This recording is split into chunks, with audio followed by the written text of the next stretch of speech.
প্রেমময় আসক্তি লেখিকা নন্দিনী চৌধুরী পর্ব 15।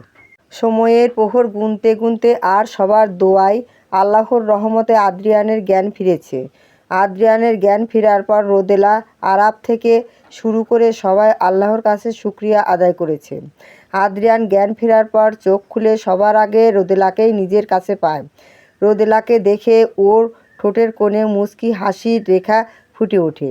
রোদেলা আদ্রিয়ানের পাশে বসে ওর মাথায় হাত বুলিয়ে দিয়ে বলে, রোদেলা, এখন কেমন লাগছে আপনার? আদ্রিয়ান আস্তে করে বলে, আদ্রিয়ান, আগে কেমন ছিলাম জানি না, তবে তোমাকে দেখার পর এখন একদম সুস্থ লাগছে। রোদেলা, আপনার সাথে আমার হিসাব আছে অনেক। আগে সুস্থ হন, তারপর সব উসুল করব। আদ্রিয়ান, আচ্ছা, তাহলে তো আমাকে তাড়াতাড়ি সুস্থ হতে হবে। ওদের কথার মাঝে আরাব আর আদ্রিতা আসে কেবিনে। আদ্রিতা এসে আদ্রিয়ানকে চেক আপ করে নেয়।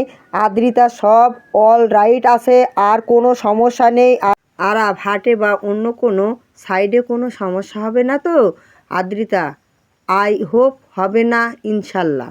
আরাব, আদ্রিয়ান, উনি হলো ডাক্তার আদ্রিতা খান শাম্মী। তোর অপারেশনটা উনিই করেছেন।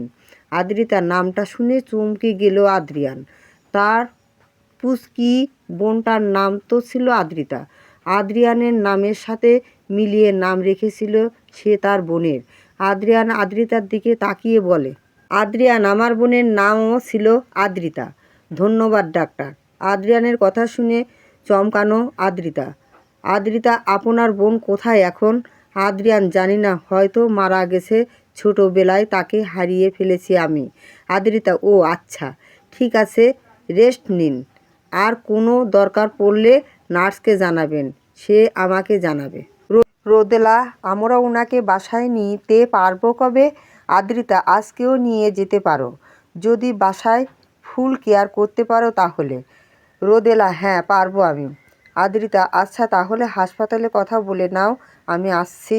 আদ্রিতা চলে আসে আর আরাব সব ফর্মালিটি পূরণ করার জন্য রিসিপশনে যায়। মুন আদ্রিয়ানের জন্য স্যুপ পাঠাইছিল। রোদেলা আদ্রিয়ানে ধরে বসিয়ে ফ্রেশ করে স্যুপটা খাইয়ে দিল। আদ্রিয়ানের আজ নিজেকে খুব হ্যাপি মনে হচ্ছে। আজ রোদেলা তার এত খেয়াল রাখছে। আদ্রিয়ান, এত খেয়াল রাখছো কি শুধু দায়িত্ববোধের জন্য নাকি ভালোবেসে? আদ্রিয়ানের কথা শুনে রোদেলা চমকে যায়। চমকে যাওয়া চোখে আদ্রিয়ানের দিকে তাকায় সে। আদ্রিয়ান, আমি জানি আরাব তোমাকে সব বলেছে, এখন সেগুলো শুনে অনুতাপে এমন করছো নাকি ভালোবেসে? রোদেলা স্যুপের বাটিটা রেখে আদ্রিয়ানের বেডে বসল। হুট করেই আদ্রিয়ানকে জড়িয়ে ধরে কান্না করা শুরু করে দিল। রোদেলা, আপনি অনেক খারাপ, অনেক খারাপ। আপনি জেনে ইচ্ছা করে নিজেকে মৃত্যুর মুখে নিয়ে গিয়েছিলেন। আজকে আপনার কিছু হলে আমার কি হতো? হ্যাঁ, আপনি না আমাকে ভালোবাসেন, তাহলে আমাকে ফেলে চলে যাওয়ার ফন্দি করলেন কিভাবে? এই আপনার ভালোবাসা? জানেন আমি কতটা ভয় পেয়েছি যখন ডাক্তার বলেছিল যে আপনি একটুও ভালো না। রোদেলা জোরে জোরে কান্না করতে করতে কথাগুলো বলল। আদ্রিয়ান রোদেলার পিঠে হাত আর একটা হাত মাথায় রেখে ওকে শান্ত করেছে আর বলেছে, আদ্রিয়ান, নেশাময়, শান্ত হও প্লিজ। দেখো, আমার তো কিছু হয়নি। দেখো, আমি তো একদম ভালো আছি আর তোমার সামনে আছি। প্লিজ এভাবে কান্না করো না। আমি তোমাকে ছেড়ে কোথাও যাব না। আদ্রিয়ান কি তার নেশাময়কে ছেড়ে কোথাও যেতে পারে বলো? আরে পাগলি, সব কান্নায় এখন কাঁদলে নিজের বিয়ের টাইমে আর পানি পাবা না চোখে, তাই এখন আর কান্না করো না। রোদেলার আদ্রিয়ানের কথা শুনে ধমক দিয়ে বলে, রোদেলা, চুপ বেটা, চোখের পানি এখন না ফেলে ধার করে এনে তারপর কান্না করমু আপনার তা নিয়ে ভাবতে হবে না। আদ্রিয়ান, না না, ধার করা লাগবে না, আমি বরং একটা বড় পানির ট্যাঙ্কি এনে আমাদের বিয়ের আসরে রাখবো। তুমি কান্না করার সময় পানি না পেলে পাইপ দিয়ে পানি তোমার চোখে দিব, আর তুমি কান্নার পানি পাবা। বলো, বুদ্ধিটা ভালো না অনেক? রোদেলা আদ্রিয়ানের কথা শুনে হেসে দেয়। আদ্রিয়ান রোদেলার কপালে একটা উষ্ণ ভালোবাসা এঁকে দিয়ে বলল, আদ্রিয়ান, লাইক মাই কুইন, তোমার মুখে সব সময় এই হাসিটা দেখতে চাই, বুঝলা? ভালোবাসি নেশাময় রোদেলা, আমিও আপনাকে ভালোবাসি আদ্রিয়ান। উহুম উহুম। আচমকা কারো কাশির শব্দে আদ্রিয়ান রোদেলা চমকে গিয়ে দুজনকে ছেড়ে দিল। আরাপ, সরি, ভুল সময়ে চলে আসছি, কিন্তু তোর স্টার্টস হয়ে গেছে, বাসায় যেতে পারবি তুই? আদ্রিয়ান, আচ্ছা ঠিক আছে।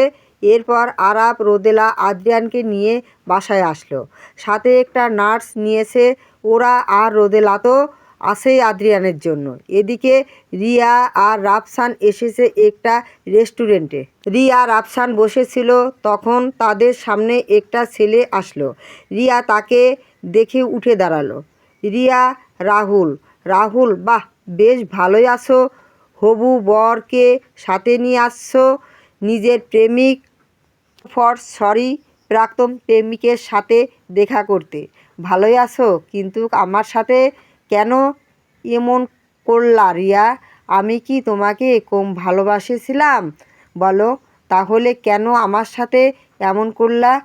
রিয়া, রাহুল, তুমি ভুল বুঝিতেছো আমাকে, আমার কথাটা আগে শোনো।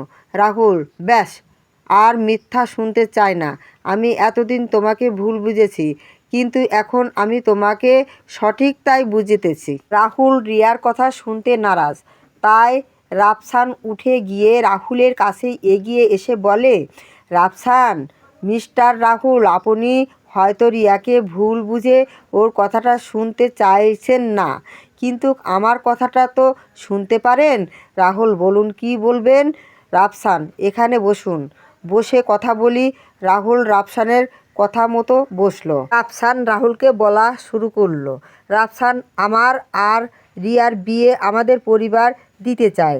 আমি যেদিন রিয়াদের বাসায় যাই ওকে দেখতে, ও আমাকে জানায় ও আপনাকে ভালোবাসে, আপনারা দুজনকে ভালোবাসেন, কিন্তু রিয়ার বাবা আপনাদের সম্পর্কে মেনে নিচ্ছেন না, কারণ আপনি বেকার বলে। রিয়া আমাকে বলেছে আপনি 4 মাস সময় চেয়েছেন ওর কাছে, তাই আমি আমার ফ্যামিলিকে বলেছি আমি রিয়াকে বিয়ে করতে রাজি, তবে সেটা 4 মাস পর, কারণ 4 মাস পর আমি না, বরং আপনি যেন রিয়াকে বিয়ে করতে পারেন। আর তাছাড়াও আমি একজনকে অনেক ভালোবাসি, আমিও তাকে ছাড়া অন্য কাউকে বিয়ে করতে পারবো না, তাই এই ছোট নাটকটা করা। আশা করি আপনি বুঝতে পেরেছেন। রাহুল, সব বুঝতে পারলাম, কিন্তু আপনি যাকে ভালোবাসেন সে কি জানে এসব? রাফসান, না, এখনও জানে না। পাগলিটা ভাবছে আমি সত্যি রিয়াকে বিয়ে করব। আসলে আমি তার মনের অনুভূতিটা জানতে চেয়েছিলাম, যে আসলে সে ও কি আমাকে ভালোবাসে কি না। আর আমি দেখলাম যে সে তো আমাকে আগে থেকেই আমাকে ভালোবাসে। রিয়া, তোমার এবার মনকে সব বলে দেয়া উচিত, বেচারি শুধু কষ্ট পাচ্ছে। রাফসান, হ্যাঁ বলবো, খুব তাড়াতাড়িই বলবো, আমিও ওকে আর কষ্ট দিতে চাচ্ছি না। আচ্ছা, আজকে আমি উঠি, তোমরা সময় কাটাও। রিয়া, আচ্ছা। রাহুল, ধন্যবাদ। রাফসান হালকা হেসে বেরিয়ে আসে রেস্টুরেন্ট থেকে।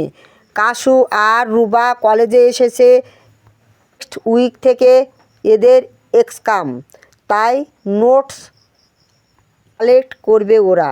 রুবা ক্লাসে বসে ক্লাস করছে, কাশু একটু ওয়াশরুমে এসেছে, ওয়াশরুম থেকে বেরিয়ে ক্লাসে যাবে, তখন ওকে টেনে কেউ পাশে ফাঁকা ক্লাসে নিয়ে আসে।